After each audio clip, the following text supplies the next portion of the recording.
Good afternoon, everybody. I am so fired up to see all of you here. This is really extremely cool and extremely exciting. My name is Cecilia Munoz. I am the Director of the Domestic Policy Council here at the White House, and it falls to me to welcome you to this exciting gathering. I came to this role only a couple months ago from having been the Director of Intergovernmental Affairs here at the White House, which means I worked with our mayors. My successor, David Agnew, is sitting right there, the White House's Director of Intergovernmental Affairs. And what among the many things which is so exciting for me about this gathering is that it combines, for me personally, the various worlds that I have worked in this administration. And that is to say that the Domestic Policy Council has been deeply involved in helping incubate the idea for what became the Strong Cities, Strong Communities initiative. And it worked very closely with the Office of Intergovernmental Affairs, as well as the agencies of the federal government, in sort of inventing this idea and bringing it to fruition. And I came to this work after 20 years in the nonprofit world. And you know, in that work, you found yourself in rooms thinking, what would it be like if you could gather leaders from mayors, some of the best mayors in the country, from cities around the country, along with philanthropic leaders and civic leaders and the agencies of the federal government at a leadership level as well as on the ground level, and really try to reimagine how government works so that you can really drive forward progress in our cities and towns in this country. What would that be like? And here we are, right? That's you, that's us. That's what today is about. So I'm very excited to welcome you all here and to do the work that we're here to do today. This wide array of partners is a testament to the strength and the hard work that is making a difference in the 6 pilot cities in this Strong Cities, Strong Communities, or SC2, as we lovingly call it, initiative. From the start, this has been an exemplary interagency initiative in both the breadth and the depth of its engagement. Together, we're working like government has never worked before. The federal government with city leaders and community stakeholders. At the federal level, we are continuing to work on a strategy to sustain coordination among federal agencies and broaden this model of collaboration, because what we deeply believe in is that the federal government's job is really about catalyzing and supporting and helping local leadership. It's local leadership that needs to be driving what's going on in local communities, and our job is to support and help and provide resources and energy and expertise and know-how, and that is what we're doing with this program. So today marks the first time that we have brought together mayors and their lead staff, SC2 team leads and members, federal agencies and their SC2 points of contact, our partners in the business community, in nonprofits, anchor institutions, faith-based institutions, philanthropies, and many others. I had an opportunity to speak with some of our philanthropic leaders just a little while ago, and the level of commitment and energy and expertise and excitement is incredible. It's extraordinary. I want to thank the cabinet secretaries and deputy secretaries who are here and who continue to provide the leadership all across the federal government. It is so vital to continuing this work, particularly my friend at HUD, Secretary Sean Donovan, who I think is still making his way here. I don't see Sean yet, but he's working, and he'll be here. We're also really happy and proud to see our outstanding city leaders here helping execute this work every single day. Mayors Bing, Coleman, Landrieu, Linder, Swearingen, and Wharton, thank you for being here.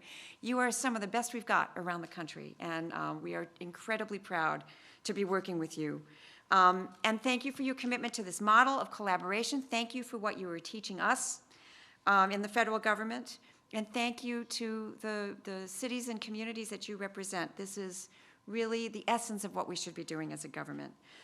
Also, a big thank you to our SC2 team leads and team members. Many of you are here today.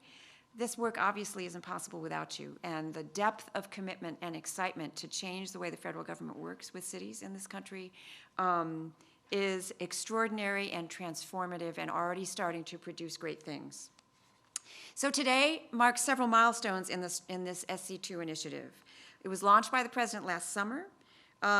It's designed to help cities strengthen their capacity to create jobs and more competitive business climates and implement locally driven community and regional planning approaches for sustained economic growth. Cities and towns and regions all across our nation are facing really difficult economic times. I learned this deeply coming into the intergovernmental affairs job in the middle of a truly terrifying recession. I've watched it as we fight our way back to economic growth. And I should say I'm a native of Detroit, so I've watched my hometown struggle with the things that it's struggling with. So this is a little personal for me, but it's as it is really for all of us who are engaged in this endeavor. And what's exciting to me is how, with this program, we're improving the relationship between the federal government and the way we address the challenges in America's cities. We're providing on-the-ground coordination and support with place-based assistance, partnering for economic growth by bringing people to the table, helping facilitate conversations and coordination. We're enhancing local capacity and encouraging regional collaboration so that every pair of hands is at the table. Every ounce of energy that we can bring to this job, we bring to this job.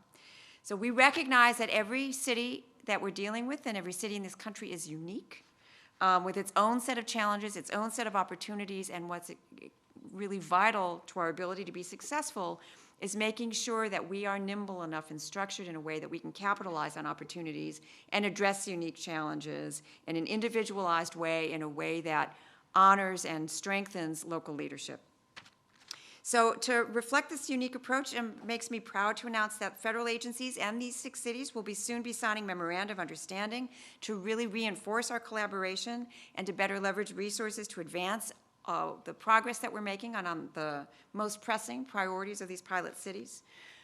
This is progress. We've come a long way. We have a really exciting model that we're implementing on the ground, but we have a lot more to do. And that's why we're here today. We wanted to make sure to gather and put the best minds and pairs of hands to work together in the same room with all of us to celebrate a little bit what we're doing, but really to apply ourselves to the work ahead. So thank you for what you're doing every day. And thank you for being here today to help us make sure we're doing it better. I'm incredibly proud of this work. I'm incredibly excited about what it means today and what it can mean for how we work together and how we make progress in this country for the people that we all serve. And with that, let me introduce Erica Pothik, the Deputy Assistant Secretary for Policy Development at the U.S. Department of Housing and Urban Development, and a real energetic driver of this work. Erica.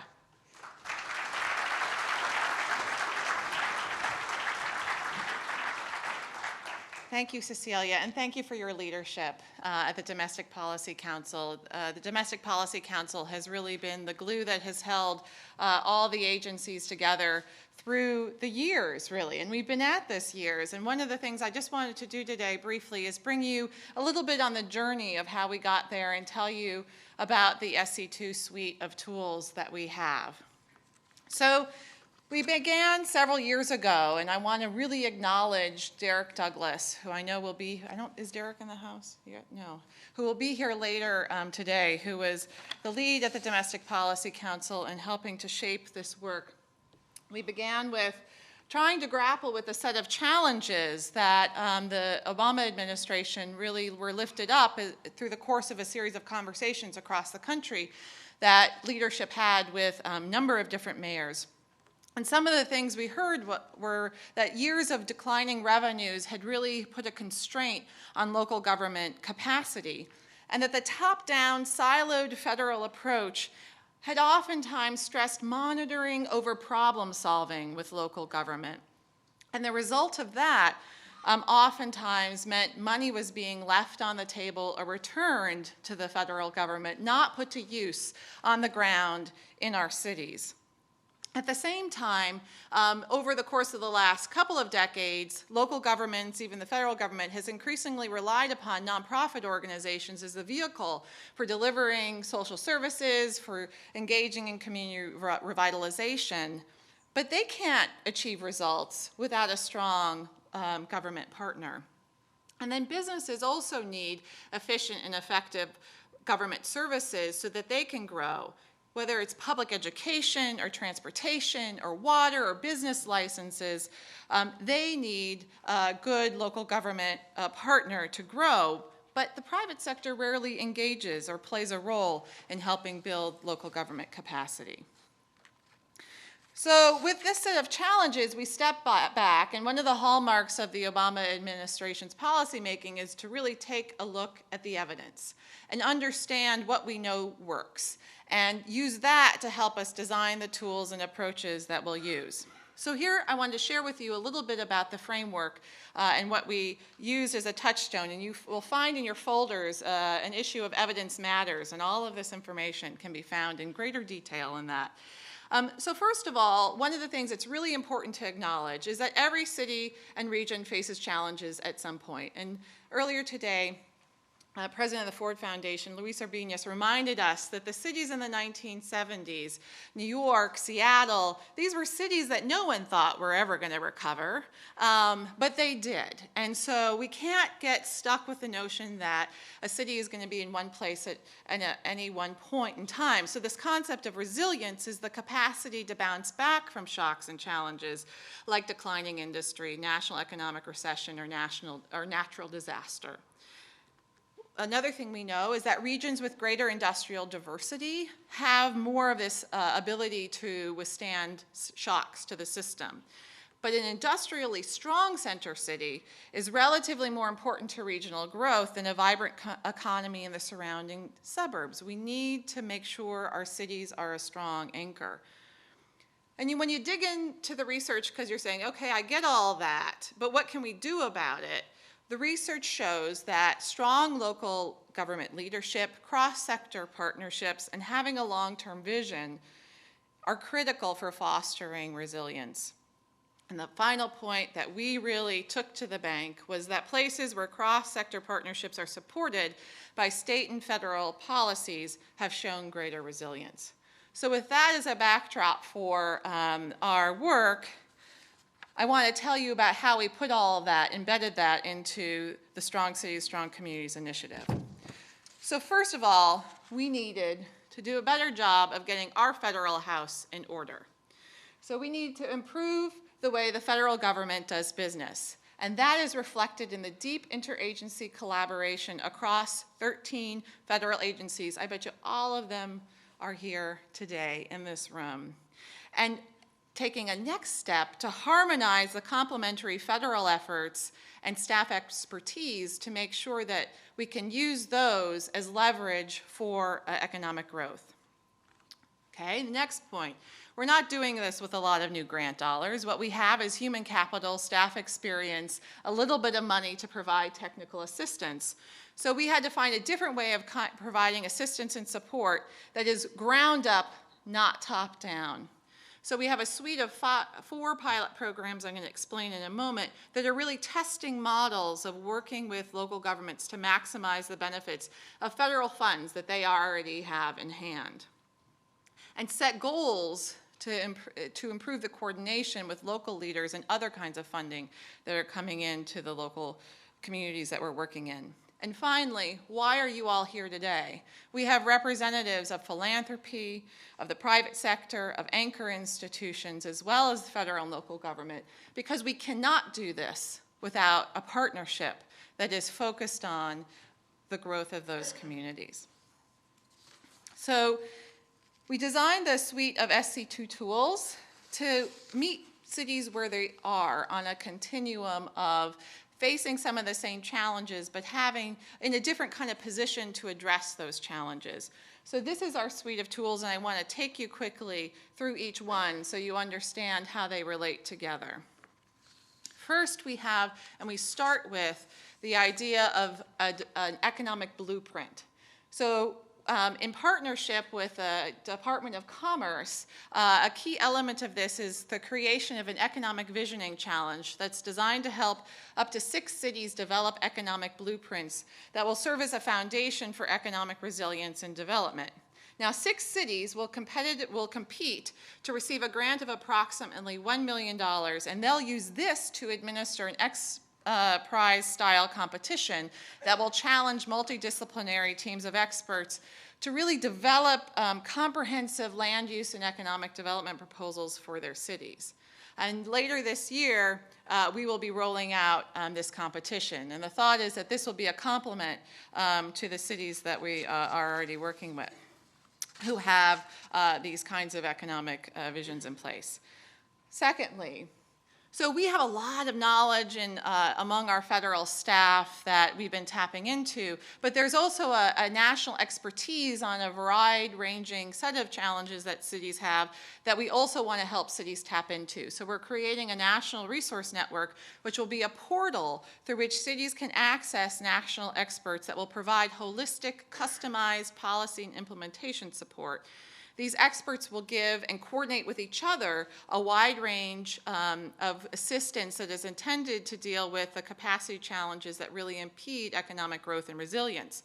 So this can include doing the site analysis for brownfields that you need in order to apply for a competitive assessment grant at EPA before you're able to get the cleanup grant. So kind of pre-development assistance, or land use planning, or operations and efficiencies plans that can help you figure out where to target your resources or what revenues need tweaking.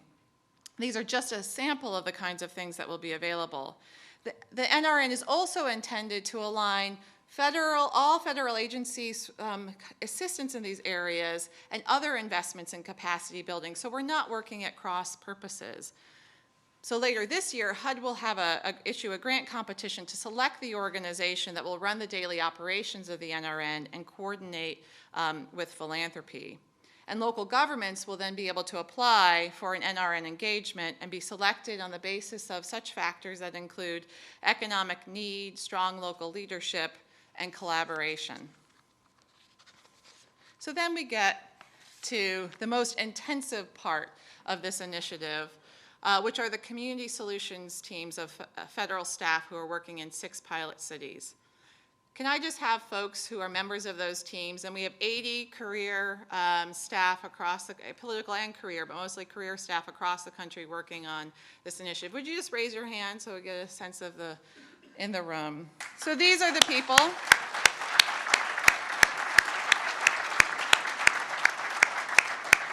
These are the people that are doing this work and really took a risk, moved across country in some cases to try out something new. And so we want to acknowledge them in the 6 pilot cities and regions. And as I read this, I would love it also if you're working in or from this area, please raise your hand so we get a sense of the geographic diversity. So Chester, Pennsylvania. Great, so we've got Chester. Northeast Ohio regions, Cleveland and Youngstown. All right. Detroit, Michigan. All right, Detroit. Fresno, California. Great, Fresno, thanks. Memphis, Tennessee. All right, Memphis. And New Orleans, Louisiana. All right, great. So you see we've got a full range of folks who are engaged day to day in this work.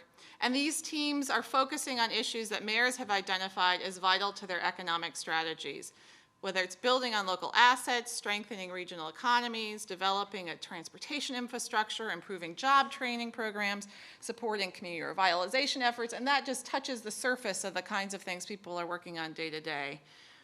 These cities were selected as part of this pilot on the basis of some criteria that include economic need, strong leadership and collaboration, and articulated vision for economic growth and development, and geographic diversity. But also because we're testing this model. We're still in a pilot phase, and we wanted to understand how this would work across a variety of contexts.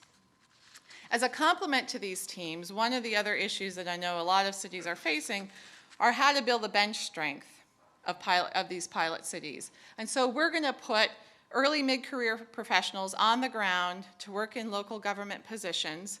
We're doing this in partnership with the German Marshall Fund. I see Tamar Shapiro there, and they will help to place and train the fellows to take on high-level responsibilities and become active city leaders. Fellows will receive stipends over 2 years and be mentored by staff from the German Marshall Fund and their partners, Cleveland State and Virginia Tech. A key component of how we think this is going to work is that peer-to-peer learning is really essential. So we have a program that will support peer-to-peer learning in the cities with the fellows and with their other professional colleagues, nationally between the fellows across the cities. And these fellows will get the opportunity to participate in some of the German Marshall Fund's transatlantic trips to understand how their colleagues in Europe and elsewhere are grappling with these challenges. All of this got launched with a $2.5 million gift to HUD by the Rockefeller Foundation, for which we are grateful. So finally, why are we here today? Well, we are at an important milestone in this journey. The work is underway, but we can't do this work going forward without your assistance and support and the engagement of philanthropy and other partners on the ground. So that's what this meeting is about. It's about starting a community of learning around the policies that will help us improve the economic resilience and development in these cities. So the event today is designed around some core themes. In a moment, we're going to hear from our distinguished panel of mayors to really give us a sense of what the challenges are on the ground. And then we're going to hear from another group that are going to give us a sense of what are some models for working collaboratively in cities and aligning private sector, philanthropic, and public sector support toward economic growth and transformation. Then we're going to pause. You're going to go all into breakouts and choose. We're going to have a series of conversations. One is on finding and recruiting talent, where you can hear about models across the country, not just the fellowship, but generally what are some strategies that local government has used to recruit and retain talent. Then there will be a panel on developing an economic vision, and then one on creating greater efficiency and innovation in local government. And we hope those are opportunities for you to be in dialogue and learn and take those lessons back to your local communities. But as I said, this is just one point on the journey, and we have future learning opportunities. Tomorrow, the folks here who are part of the community solutions teams in the federal government will have a peer-to-peer learning opportunity, and they'll be exchanging ideas about how to improve the work. Later in April, we'll be in Memphis as in a webcast to share with our partners across the nation this idea of using social impact bonds to help achieve results. And there will be more in the future. So I just want to highlight that this is something that we expect to be ongoing and grow and really tie this work together. So thank you. And thank you for your interest and your participation today. Without any further ado, I want to invite the next panel that will be moderated by Secretary Sean Donovan and the distinguished panel of mayors to come up to the stage.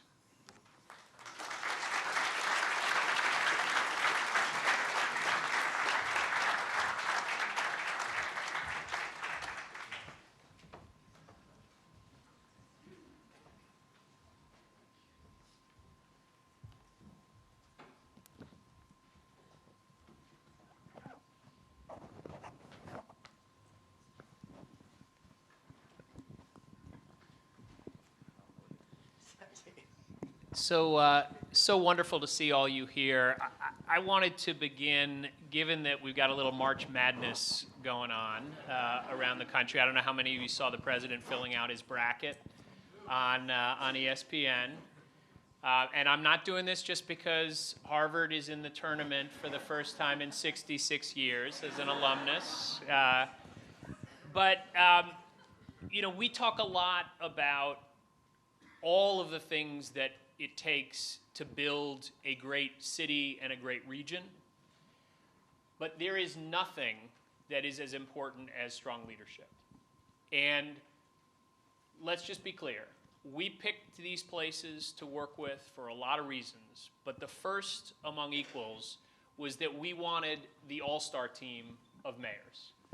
It's no mistake that we got 5 folks here, that we're fielding a team right here. We do have a couple mayors who are missing, Mayor Jackson and Samarone. Word has it they're trying out for LeBron James' spot on the Cleveland Cavaliers as we speak. But we have here the all-star team. We literally have a 7-time all-star in Mayor Dave Bing from Detroit. But if you talk about the all-stars of local government, we got the 5 right here. So Mayor Mitch Landrieu from New Orleans, a great, great city of New Orleans. Dave Bing, I've just introduced from Detroit. Great to see you again, Mayor. Ashley Swearingen, Mayor of Fresno, who's just been a remarkable leader. A.C. Wharton from the great city of Memphis, Tennessee, just a tremendous leader on the regional level and now on the local level. Thank you, great to be with you. And John Linder, who's done just terrific work in Chester, Pennsylvania, and rounds out the all-star team here. And right.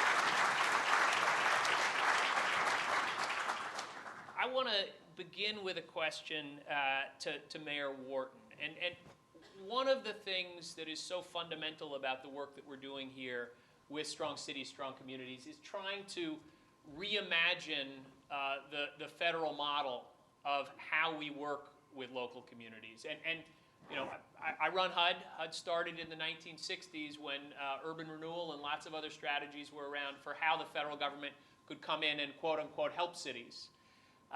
But that model was really based so often on we want to help these places that have challenges, and we're going to do that by kind of wiping the slate clean, only worrying about the challenges that these places have, and not really thinking about what the local vision is and what the local assets are in communities. So I want to talk about the challenges that each of you faces as mayors, but put them in that context of your assets as well. And Mayor Wharton, you've spent a lot of time and developed a very innovative strategy around your Aerotropolis. You have a great asset in terms of being a global headquarters for FedEx. You've been able to bring lots of jobs to that plan, and we're very encouraged by the work you're doing there. But we also know that for you, youth violence and training has been one of the challenges that you're facing. And I wondered if you could talk about, to make real for folks, how you're linking both the strengths and the challenges that you have together in this plan that we're working with you on. Thank you, Mr. Secretary. There's nowhere in the world you can, with any common sense, begin talking about economic development if you don't focus on where your workforce is. And if you take a place like Memphis, I think we have the largest population bulge with an age range to 18 to 35 years. Leave it alone, neglect it, that becomes your most destructive bulge in your population, as is the case in Memphis. And what makes it so serious is that there's a lot of violence in that population. So some may think it's a stretch. How do you connect youth violence with economic development? That's where your terror comes from. That's where your wasted workforce is, and that's where your most potential is.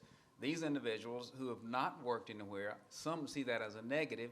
I tend to see it as a positive in the sense that they're malleable. They're ready for training. You don't have to take them and untrain them from some other work that they've had. They're ready.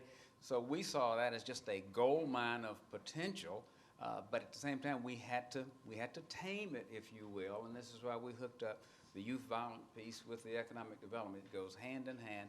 And from a pure political perspective, any mayor who starts talking about anything and you don't talk about safety first and making people feel good, I don't care how good your plan is. I mean, if folks don't feel safe, so you cannot leave it out. But you don't want to treat it as a negative. Oh, we're a bad city. We are a city with a lot of potential where 18 to 35, they're filling up our jails, they're terrorizing our streets. We see that, we have to deal with it, but there's a lot of potential there also. Terrific. Mayor Landrieu, if I could just stay on this theme for a second. New Orleans is obviously a city where the whole issue of public safety was got national attention right after Katrina, but as we've just seen, and particularly under your leadership, a remarkable resurgence of the city in so many ways. And maybe it's not getting as much public attention now, but I know that this public safety issue is something that you're very focused on. And I wonder if you could talk a little bit about how you see it connecting to some of the assets that you have and how you're attacking it. Well, first of all, I want to begin respectfully by thanking everybody for being here and for this incredible effort, to the President, to his entire team, Mr. Secretary, to you and all the secretaries. All of y'all have been spectacular. And I really appreciate it. I'm honored to be with all of these other mayors who I continue to learn from every day. And just make a couple of just brief comments. in response to the first statements that were made. First of all, SC2 is not a new program. It's a new way. And it's really important for us to think about it in that regard, because I think the frustration, and although I haven't asked the mayor the privilege of speaking for them, I think I can comfortably say the frustration for all of us in a partisan divide that we find ourselves in is that the one thing we all agree on is government needs to work better. Whatever size it is and whatever it does, we know it's got to work better. And I think that one of the things that we thirst for is the government, federal, state, local, to have complete and total horizontal and vertical integration, so that whatever words we speak up here, however it manifests itself in policy, regulation, or law, that when it hits the ground, it should hit the ground quickly, with effectiveness, with efficiency. If it needs to be entrepreneurial enough to change dramatically, it needs to be able to do that, because as the president so eloquently says and talks about hope, the mayors like to say, well, the cities are where hope hits the streets, right? And people live on the street, and mayors are here at first when something happens. So in that regard, the urgency is to try to find a way to make this mousetrap work a lot better. And I can have to tell you that with our SC2 team, who's been fantastic, by the way, we have seen measurable progress, because people have been getting in the same room, using the same words that everybody understands to mean the thing that we intended to mean, and then meet each other regularly enough to see if what we're trying to do works. And so in our regard, all these other cities are doing different stuff. In New Orleans, we're focusing on mental health, customer service, and primarily public safety. And I think the mayor said this right, but I'd like to say it a little bit more directly. Generally speaking, if you're not safe, you can't be free. And one of the things we find out as cities like to brag about how well they're doing is that crime's gone down and things are getting better and jobs are getting better. But really, if you look at the numbers in the city of New Orleans, I won't speak about any other city, we have a murder rate that's 10 times the national average. And when you look at the numbers, we have young African-American kids shooting young African-American kids in the head. They know each other, and it's the result of something silly, like you stepped on my shoe or you said something nasty about me or somebody else. And that has gotten to be, at least from our perspective, as we're trying to rebuild the city in healthcare, education, right, and economic development, this has been a stopper for us, because we want to stop on this. And so as a consequence, one of the things that we've done in SC2 is really try to focus the attention of Congress and the different agencies on the federal level, primarily the point here being the Department of Justice, in some instances HUD, in some instances labor, on what resources, intellectual capital, strategies we can bring to bear in partnership with our state folks and then our local folks. So it would be the police chief, the DA, indigent defense, youth violence, whatever that is, to try to focus on this very specific issue. And when you drill down on it, you realize that, yes, it's a national issue. It is a national catastrophe that we have to deal with, but it is very localized in the sense that you've got about 70 cities in America, and it's not in all those cities, but it's in 3 or 4 neighborhoods in each of those cities. And it's an identifiable, measurable thing that we can actually deal with. And we've been spending a lot of time trying to make sure that we're all on the same page, we're all focused, and are praying that we can make some measurable progress, because it is a critical issue for the country, and it's one that I think that we're going to see some, some benefit from. But I would venture to say that in every city in America that has some of the same demographic trends that we have in New Orleans, you'll see it everywhere, and it's something that is of paramount importance that hopefully we'll see some progress on in the next couple months. Thank you for the inspiring words, and I think we all hear too much here inside the Beltway about big government versus small government.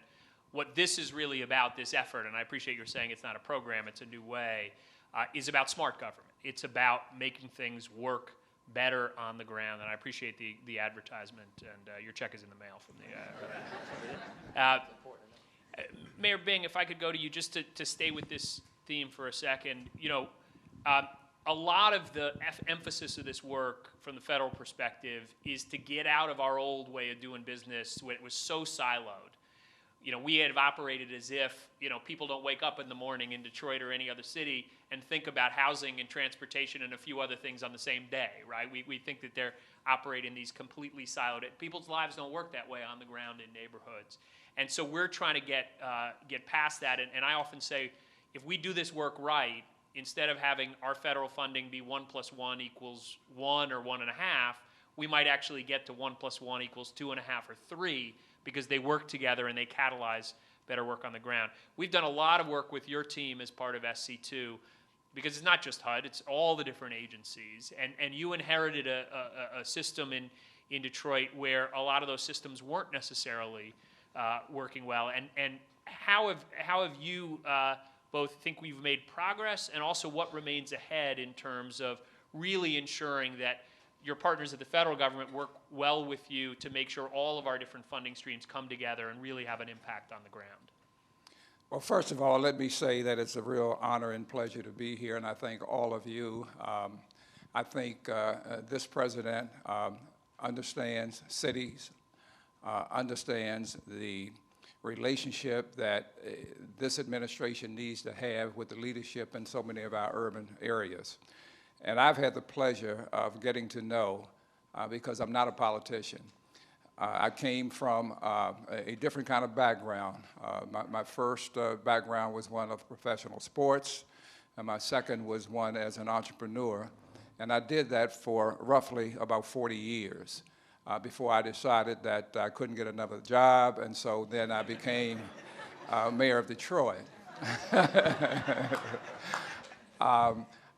You know, my whole background has been about team. It's been about partnerships, whether it was sports, whether it was business, and now the transition from those two careers into what I'm doing now, it's still about people. You can't get away from it. And I don't care what kind of God-given talent you may have as an individual. You can't be successful in any area in life unless you surround yourself with talented people, people that are committed. And I came into a situation in Detroit where that was not necessarily the case, because we had a broken city and a broke city. And you know, that dilemma was a real challenge for me because, you know, coming from the background that I came from, I was ready to take the situation that I inherited and really do some really nice things to leapfrog and get ahead. But I found out very quickly, government doesn't work that way. Everybody told me I wanted to do this, I wanted to do that. They says, no, but you can't. This is the way we've always done it. And that's what got us where we are as a city. From an SC2 standpoint, I guess I'm biased because all of us, I'm sure, will give accolades to the people that we're dealing with right now at the federal level. But the person that I inherited, the person that came down with me, the good thing about that person is that she was from Detroit. And so she was committed and understood. She happens to be standing up there. I don't want to embarrass you. But we've known each other. I knew her family a long time ago. And so the relationship between the federal government and the local government is pretty seamless right now, because we were doing so many things. When you talk about silos, that's all it was about. Everybody was protective of their turf. And I said, that's not the way we're going to be successful. We got to tear down these walls, and we got to start communicating better, and we've got to connect the dots, not only within our organization, but also back down here at the federal level. And I will tell you that there are major departments at the federal level that's been unbelievably supportive for the city of Detroit. You know, HUD, I won't say it simply because you're here, but unbelievable support. The Department of Transportation, unbelievable support. Education, unbelievable support. And as we look at other areas now that we're getting introduced to because of SC2, there are many other opportunities I think that we can align ourselves with. The mayors have already talked about a primary problem in our cities being public safety. Detroit is no different from any other urban area. It's a huge issue for us. And as of last night, and I may have an advantage over some of the other leaders around the country, just based on my background, I had 40 gang members last night in a meeting with our police department, with FBI, with DEA. I started bringing all of our public safety officials together because I know that our police department can't be successful on their own. And we've had, the last month, we've had 5 shootings of children aged from 9 months to 12, where they have been killed because we got our young people that are just running around indiscriminately shooting and don't understand the kind of impact that behavior has. So bringing in the U.S. Attorney's Office, what we're doing now is taking it to the next level. It is a federal crime. If you have a gun, you're out on parole or whatever the case may be. If you are involved in anything with a gun, it's a minimum of 7 years. We have been slapping young people on the wrist, and they get out in 3 months, in 6 months. They don't take it seriously. And we're now saying a minimum of 7 years, and you won't be in the state of Michigan. You're going to be somewhere else, and your family can't see you anymore. Having said all of that, you know, the big issues for me in Detroit was, number one, as I said, we're a city that's broke. So fiscal stability is my number one issue, followed by public safety. Then we had a city that lost more population than any other major urban city in the country. We lost over 40% of our population over the last 20 years. We were 1.8 million. We're now down to a little over 700,000. And I've got all of this, people look at it as a negative, but I've got all of this land in Detroit that I want to turn into a positive. And we had an industry that was on its knees, the automotive industry, for a long time. Thank President Obama once again, because now that industry is starting to come back very strong. We're starting to create jobs in our area. But once again, I think training for a lot of the people that were employed in the city of Detroit, education was way down on the totem pole. And the kind of jobs that we're going to see, whether it's manufacturing, automotive, or others, the skill sets are almost prehistoric. So we've got to start retraining our people to do something different for the jobs of the 21st century.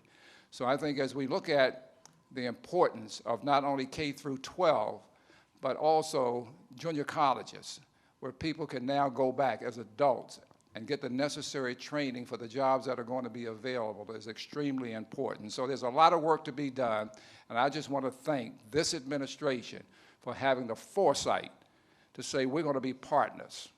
We can't be successful working in these silos. And so I am very thankful that that decision has been made, and we're going to do everything to be a good partner for you. Thank you. Thank you, Mayor Bain.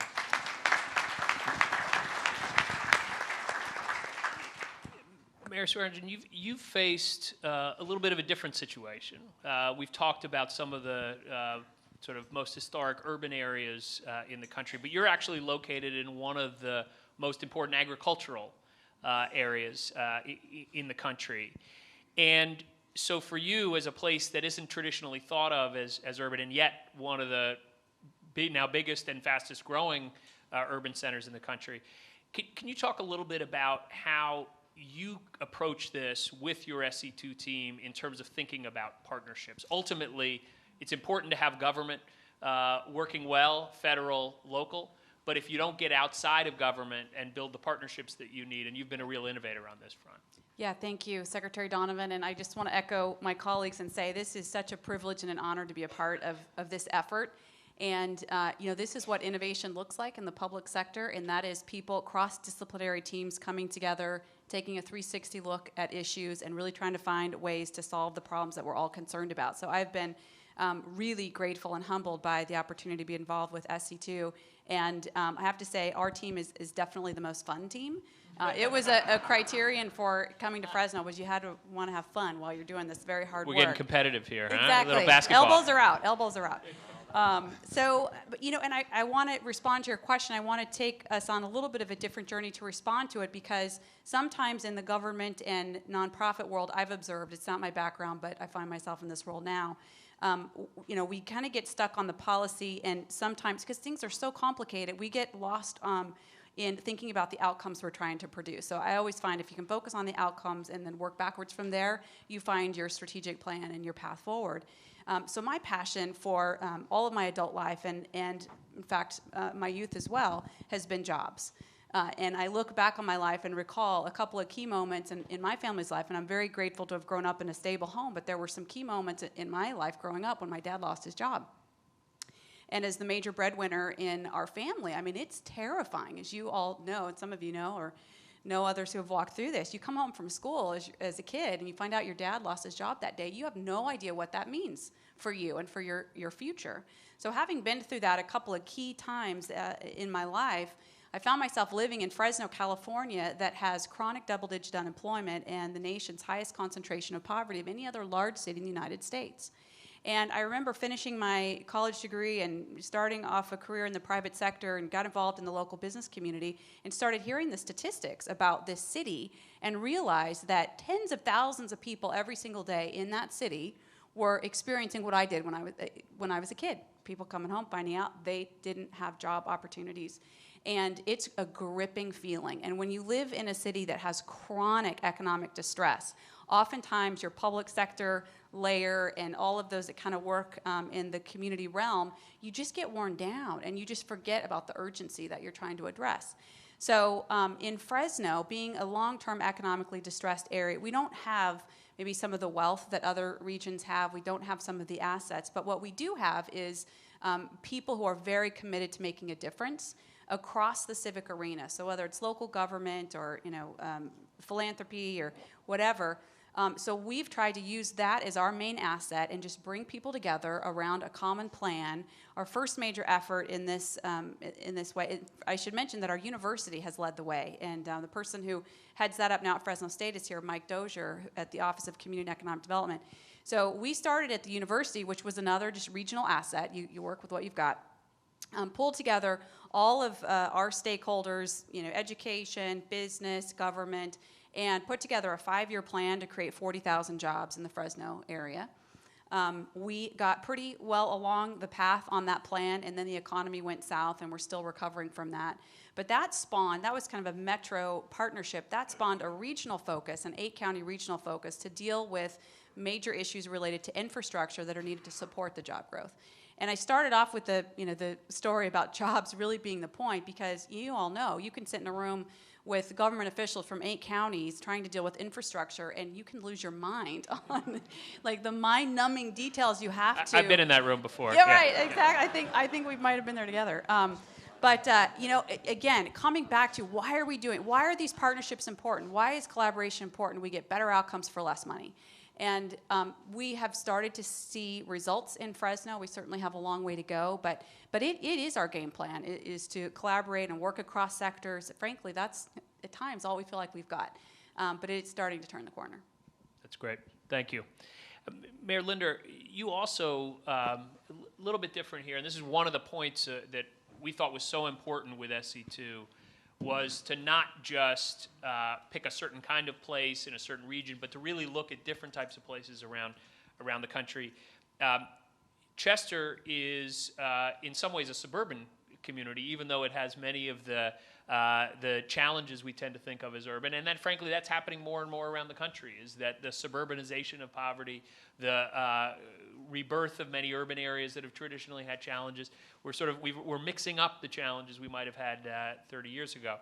You've had to take a very interesting path in trying to build those partnerships that are key for you, because you didn't necessarily have the same support or focus from the federal government. And in particular area that I think has been very interesting for us, the SC team, to learn on the ground there is your focus on food and access to fresh food as a critical part of building a better life for folks in your community. So maybe you could talk a little bit about that. Again, I want to thank you all for putting this together. But I just want to caution you, don't tell people in Chester that they're in the suburbs. They'll have serious issues with that, but...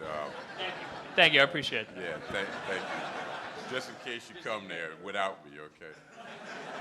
But we certainly thank you, Secretary Donovan, and the President and the SC2 teams, and all the things that accolades have been expressed with my peers here. I express that sentiment.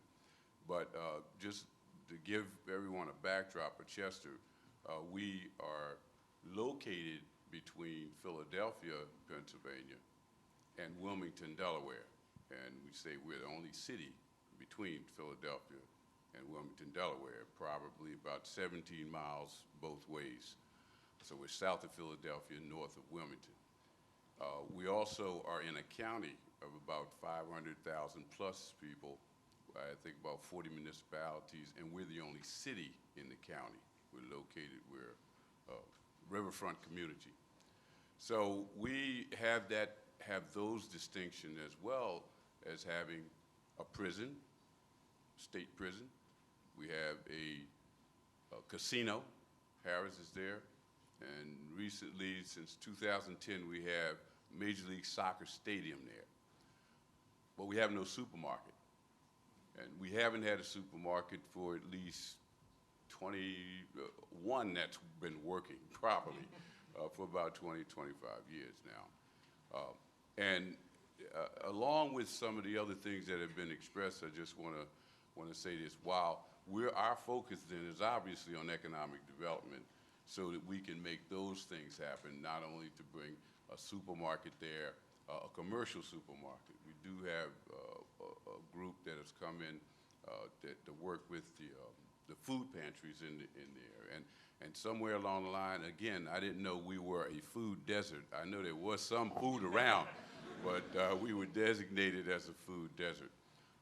So we're focusing on economic development, but I was going to say, with all the things that were said about crime, crime is an absence of a response. And when people decide that they're going to engage in crime as a response to the conditions that they're in, you got a real serious problem. And along with Mayor Bing, I'm not a career politician. I'm 34 years college educator, went to Widener University, and the president of Widener is here. I'm going to talk about him in a second. President Jim Harris, we thank you so much for coming. He is an anchor in the community. I've been working with the community over the years. In fact, I told him once I took office that Widener's looked at as the other city in the city. But Jim Harris is very active, and President Harris is working on ways that we can collaborate and work together, and we will do that together. But our thrust is economic development, minimizing the crime, increasing the responses that the community has, not just to job development, but choice. And people choose paths of crime because their choice behavior is wrong, and the value system has gotten all screwed up about how to satisfy their needs. So our thrust is to train the whole city and make a movement from a GED to a PhD and make sure everyone, Chester is 37,000 people now, was 70,000 people at one time. I expressed earlier, back in the 50s, we had a Ford plant there. We had an aluminum plant there. We had 4 steel mills there in Chester, 4.7 square miles. And we had a lot of industry there, Sunship Building and Dry Dock. We have the greatest opportunity right now to increase our port facilities with the support of SC2. That's how we're going to get food there. If we can't buy it at the market, we'll bring it in through the ships and pump it in and truck it up through the communities. And that'll bring jobs, and it'll take care of a number of other things, and training and education and so forth. So we're very hopeful with the SC2 initiative, and the mayors have all expressed the urgency that's involved in bringing some of these things to fruition and to bring them in a hurry, because I think the communities are very, very up in their morale and their expectation of what SC2 can provide for us. So we're hopeful that in the crime thing, I just want to say this about that too. I grew up in Chester. I was born and raised there. We have we had one time, we had 5 public housing developments. So everyone's from the project. That's what we used to say. Everybody's from somebody's project. Chester is a big project. But with that, the HUD has been very responsive to wanting to know our needs. We're building a business network there. And from the mayor's office and CETA working together, we're going to build a faith-based initiative office in the mayor's office downtown, because ultimately we're finding whether people get money or not, they end up in the mayor's office asking for help. So we want to help them, and we know also, those of you who are thinking about that, we know the person heading that up is not going to be one of our local ministers, because then that will be my person and not their person. We want someone who has the expertise to handle that and has the skills, and I'm going to involve President Jim Harris in helping us to find that person or persons so that we could make that an active effort across the board. But in terms of food and economic development, they go hand in hand. We plan to do a lot of training with people so that they can start making their choices. And in those public housing areas, that those little small units, that's where a lot of shootings going on, from community to community within the city. We're going to put those people to work and start training them in skills that's going to help them think. And as Mayor Bing said, the 21st century is here. We've been operating these cities with a 19th and 20th century model. With my friend Bob, he says you can't get there from here. It ain't happening. So we have to give these people in our cities and communities 21st century responses. That's going to enable them to feed themselves. The old adage, you bring me a fish, I eat that day, teach me how to fish, we get a port, we get a trucking.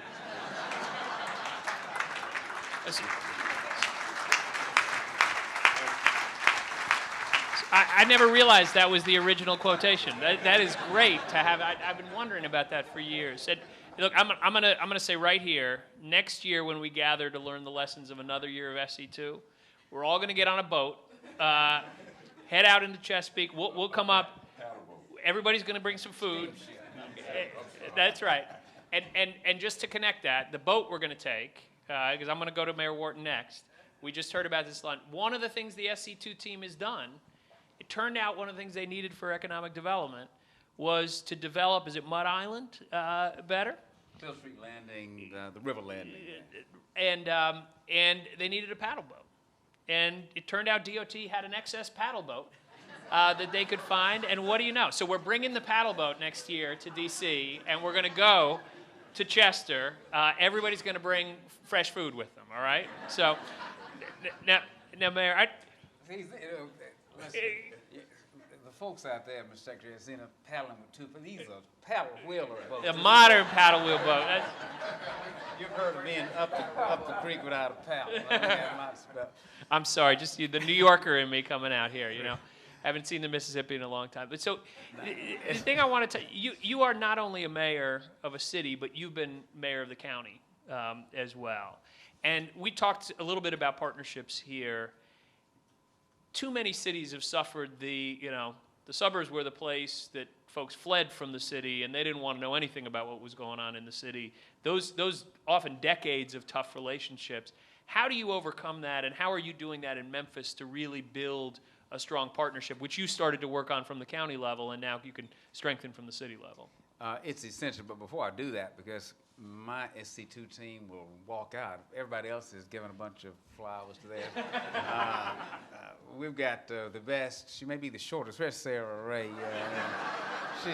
She's in the back there. Sarah and her team, the Memphis team, is the best. HUD. And by the way, look out. Okay, and when it comes to your brackets, look out for the Tigers, University of Memphis. Thank you. Plain common sense. Let me give you an example. While I was county mayor, the city received a second chance grant for ex-offenders. The problem is that the city did not have a jail, nor did it have a prison. I had a prison, and a lot of just thousands of them, but no second chance money. It just makes common sense that you've got to work together. When it comes to health care, the county has a health department. I don't, but 90% of the health challenges are located within the city, infant mortality, all of that. So it's just plain common sense. In most of our cities, it's survival.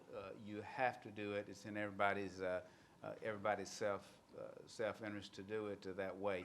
We've been extremely fortunate to work with city and county. Our homelessness initiative, which Robert Lipscomb, ATD, has pulled together, is working superbly well. Again, while it's correct that most of the homeless are within the city limits, the ramifications of not dealing with them will hit heavily on the county, because the county has the health department and the jail and the criminal courts of the county. So it's merely a matter of going straight to the bottom line, putting aside political differences, city-county differences, and showing just the commonalities. And this is why it's so good to have the SC2 team. Sometimes, back when I was trying cases, we had an old saying that we all act better when a company comes to dinner. We eat with one hand as opposed to two. When you have someone on your team looking, and they think that we think what we're arguing about is the greatest cause. I mean, it's just something, this is life or death, and somebody standing from the outside on your SC2 team really can't grasp that, and they cut right through that and say, hey, why don't you work together on this?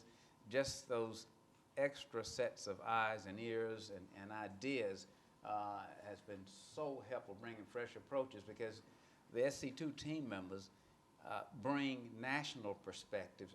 Many times we think we're the only ones who have this particular challenge, but someone on the SC2 team say, hey, look, I worked in Atlanta for 5 years, or I have a colleague who's in Cleveland or Chester or wherever. So immediately, any challenge we face, somebody is there to say, look, I can put you in contact with this person.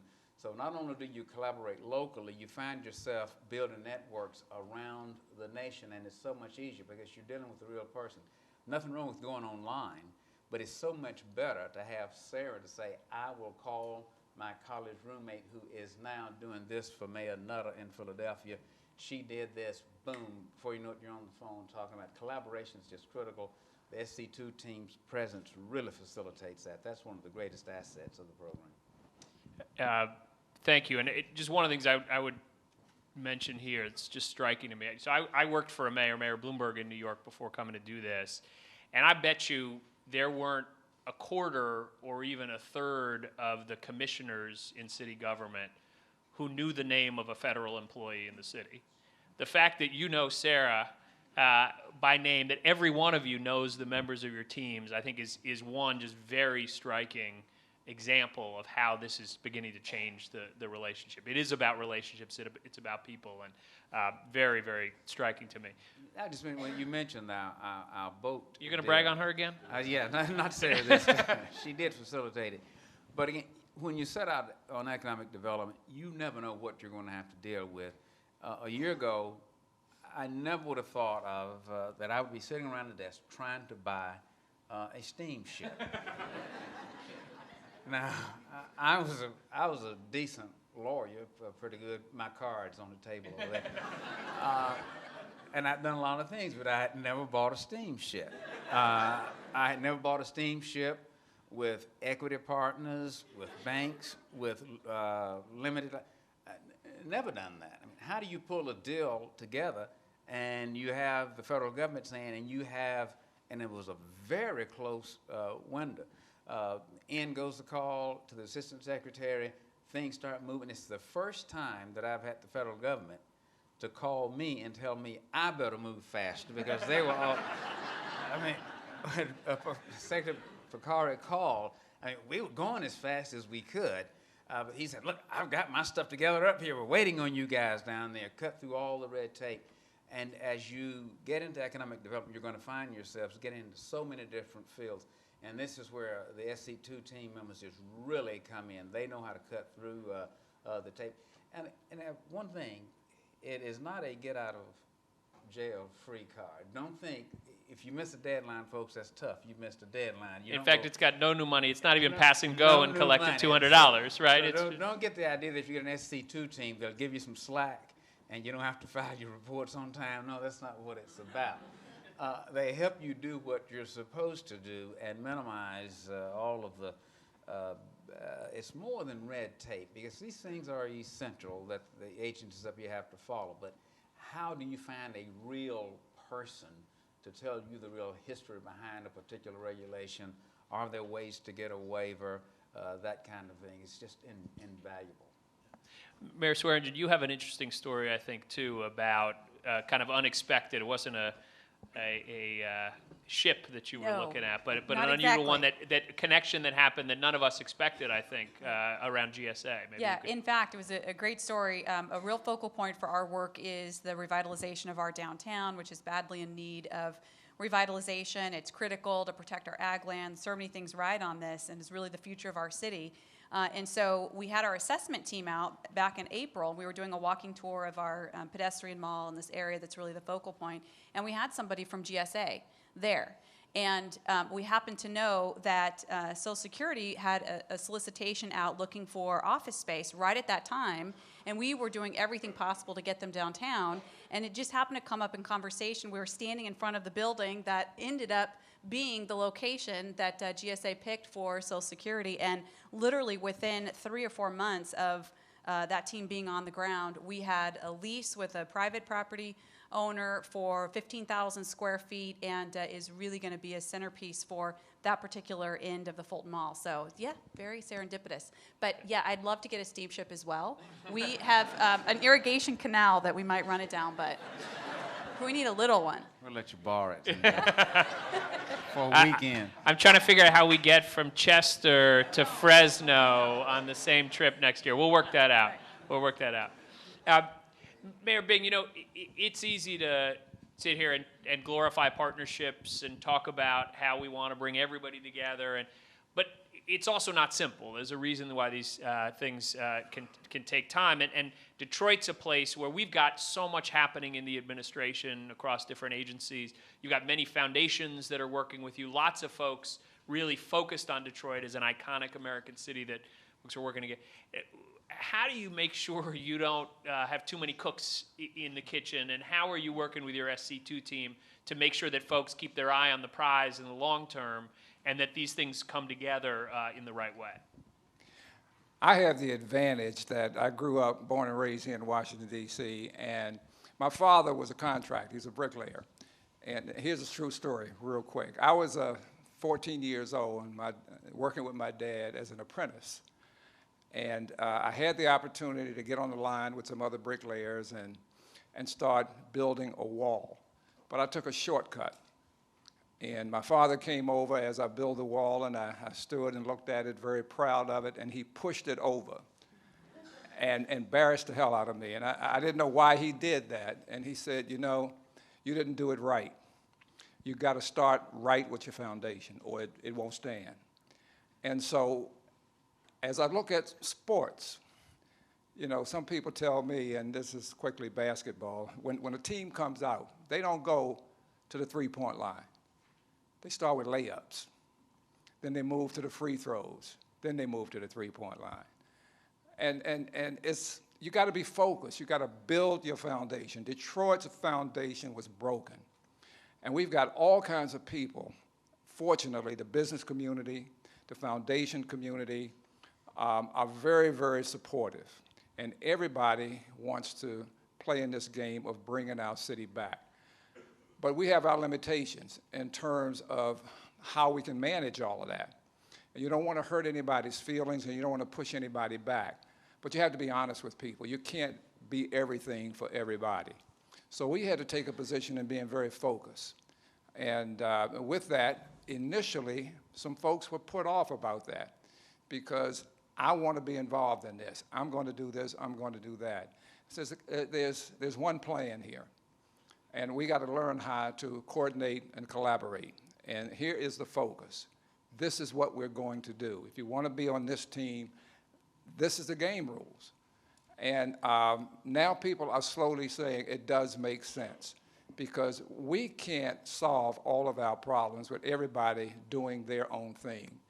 And so from a leadership standpoint, I've taken the position that this administration, key people in my administration, will lead the process. Everybody wants to come to me, and I'm saying, I have a team here. I can't do everything. I can't make every decision. If I pick the right people and I give them the support from my position, they're going to get the job done. So now people don't call me as much. They're calling my key executives, people who have the authority and the responsibility to get the job done, and it's starting to work. It's a slow process, but it is starting to work. But once again, I appreciate all of the support that we're getting, but at the same time, Detroit as a city is not going to come back overnight. We've got 139 square miles in our city when we had 2 million people. Still got 139 miles. We got over 700,000 people. There are neighborhoods that are completely empty lots. In some cases, because of the crisis in the foreclosure market, a lot of empty homes, 60,000 empty homes in the city of Detroit. I can't tear all of them down right away. Some of them I can rehab, but there has to be a plan, and you have to be able to communicate that plan to everybody and let them understand the role that you need them to play. And that is starting to work now, and because of that, we will continuously have a city of 139 square miles, but my goal and my focus is to make sure that I don't have people all over that 139 square miles because I can't afford it anymore. So I want to get people to be more densely populated. So we're concentrating on neighborhoods, small areas where we can focus our resources and give the people the kind of services that they need and deserve.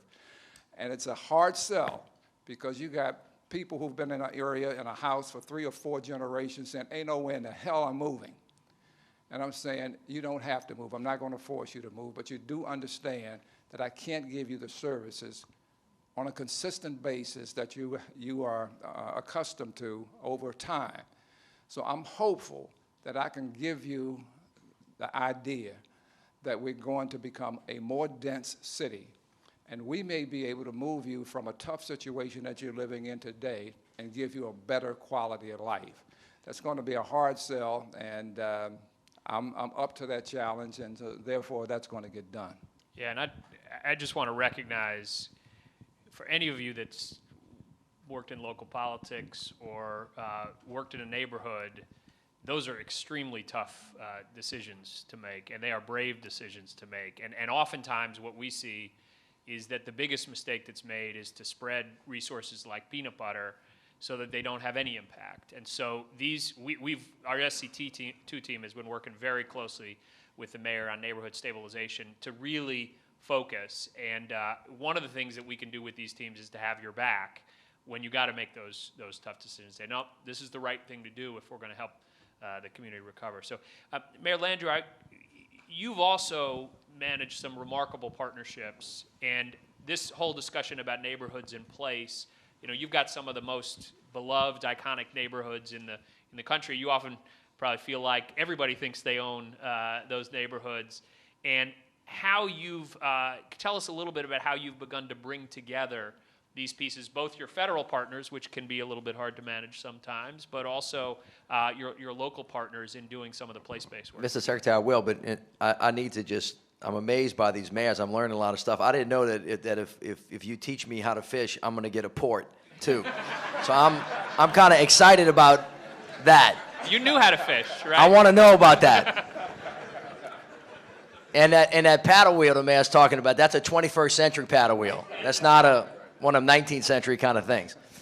I will, and just briefly to Mayor Bing, to give you a little bit of moral support here. Mayor Bing, in 1976, so the Secretary knows this better than anybody, the great city of New York was teetering on the brink of bankruptcy. So since that time, from John Lindsay to Abe Beam, right, then Ed Koch, and then Giuliani, and then Dave Dinkins, Mayor Dinkins, a whole series, 5, 6, 7, 8 mayors. That city has come back, and it did not come back by itself, by the way. It came back with a huge amount of help from the people of the United States of America, because cities, and especially Detroit, New Orleans is one of them, all the other mayors, these cities have good bones. There are places where people live, and without getting too high and falutin about it, I mean, we do live in America, and we have tough problems. We can solve any problem that we put our mind to. And what's happening now is people, for a whole bunch of different reasons, are beginning to rediscover cities, whether they're in the middle of other cities. The notion of having places, and so Mr. Secretary, this is the question you asked me. We call our strategy place-based development. It's not a fancy word. It was just kind of describes what it is that we're trying to do. We're trying to develop a place. So it's kind of standing on the shoulders of the thing that Mayor Bing is doing right now. And in the city of New Orleans, we've kind of had to make these decisions. You can't, in America, take somebody's property from them. You can't move them. You can buy it from them. But with individual property rights, really what you can do is say, I'm going to try to create incentives for you to do something else. And in some instances, you can do that in a very aggressive way by saying, I'm carting off this part of my city. Or you can say, I'm going to concentrate on building another part, or I'm going to concentrate on building all of it, but what do I start with? And so we kind of decided in New Orleans, since we have had such huge devastation, 500,000 pieces of property got hurt during Katrina, 250,000 were under 14 feet of water. We lost every building. That means hospitals, that means homes, that means businesses, that means everything. And as the water kind of went away, it was a water event, by the way. This wasn't a hurricane event. It was a man-made disaster. The levees broke. It was an engineering failure. Here, infrastructure. Here, canary in the coal mine. Here, you got this all over America. We just happened to get it worse, and now we're having to come back. The mayor took 40 years for it to happen in Detroit. New Orleans has been doing it for a bunch of years, and then Katrina just kind of made it really more immediate. And so some people called it an opportunity to rebuild. We really had a responsibility, and our vision was not to put it back like it was, but to try to put it back like it should have been, or think about the city that we wanted to become. And in that regard, we, through working with FEMA, have now had created for us, and in partnership with people, created the opportunity ourselves to physically rebuild every school. So we are programmatically changing our school system, moving to a very aggressive system of charter schools as opposed to a school system. 80% of our kids are in charter schools in the city of New Orleans. That's exactly right. I said 80%. I didn't say 5% like they have in New York.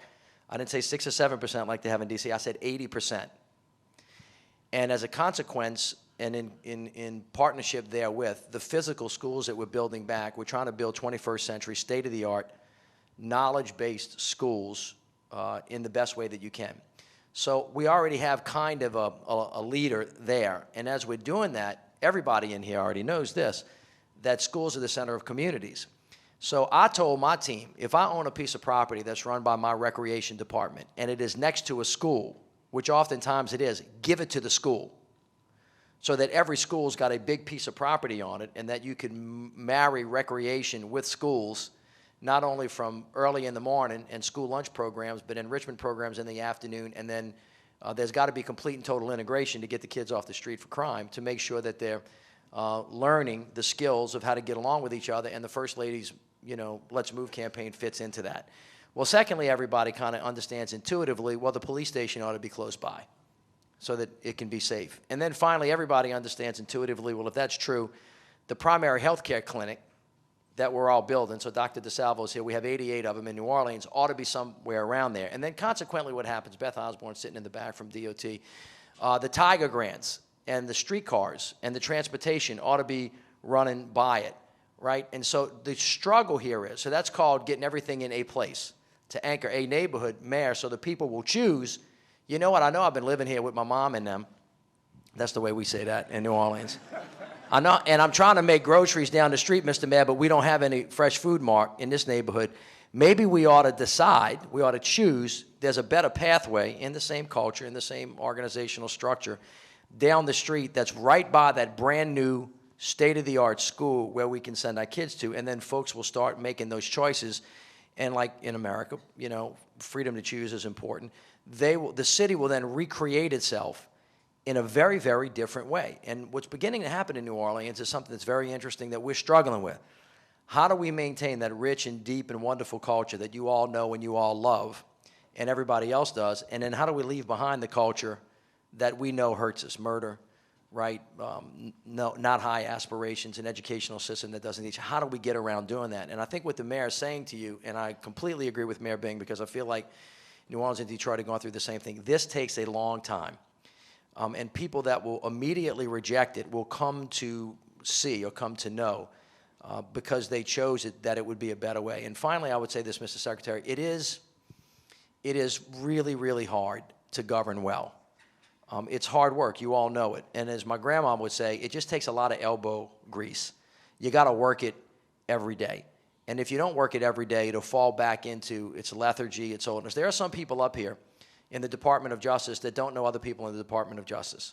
There are people in the Department of Justice that don't know people in EPA, the Department of Energy, blah, blah. And what SC2 has done is broken down those stovepipes so that everybody can know everybody. And then when somebody like me comes and Mr. Secretary responds to your challenge, which is, Mitch, look, you keep asking me for stuff. You got to give me a vision. You got to tell me, and this is where mayors, we got to tell you guys, this is the vision. Now, how we set the vision is a matter of how we talk to each other on the ground. Eventually, I think, the mayor has to set the vision in consultation with the people of the city, but comes up here and gives you a clear kind of thought about, after bringing consensus together, this is what we intend to do. And then what has to happen is folks up here have to help us teach to, learn to, secure the funding, the resources in partnership with us to build that vision. And it's setting up the possibilities of having those communications between and amongst agencies, right, across this way and then down this way, but that full integration thing is where you can actually begin to deliver. And I think, as the mayor said, magical things happen in that regard. You could just be walking down the street with somebody from SSA and say, you know what, I'm actually thinking about this. And if you have those kinds of relationships already, and not the program, but the way that we talked about is in place, you can actually put a deliverable on the street within 120 days. And that's when the taxpayer starts saying, you know what, government works. I like that. Can I have more of it? Which is, I think, fixing the problems and not getting stuck in these kind of things that we're stuck in about big versus small or left versus right. Give me something that works. I'll invest in something that improves my life. And I just find, from the city's perspective, SC2 is ramping that up in a very, very dramatic way, at least for the people of the city of New Orleans. Terrific. And I will testify to what Mitch said. I know we've been talking basketball here, but I was at the 1977 World Series. Yankees were playing in the South Bronx. That was the one, for anybody who remembers. Howard Cosell had the camera pan out across the outfield, and there were dozens of fires burning as he spoke. This was in the midst of the worst days, the darkest days in New York. And he said to 3 or 4 million people watching, ladies and gentlemen, the Bronx is burning. And that neighborhood around the stadium lost 75% of its population in 10 years. 75%. You go back today, and I was saying at lunch, we had a lunch today, the most optimistic group in that neighborhood was called the Mid-Bronx Desperados, okay? That's the community group that sprung up. It was bad. And they started building, they built single-family houses on quarter-acre lots. It was like Levittown in what was, before that, the second densest neighborhood in New York City. You go back today, they're building 10-story buildings. It is just remarkable what's happened there. So we can do this. That is part of the message that I want to reinforce, that all these mayors, they can do that. They're going to need backup and support, but it is their vision. It's a local vision that we are trying to support at the federal level with this SC2 effort. It is, I like to say, it's a new federalism. It's a new strong partnership from the federal level, but it is not about us. It's not about us sitting in Washington at HUD, designing what your communities should look like, wiping out what's there, taking away those assets, and rebuilding. It is about a local vision and local assets that we're supporting.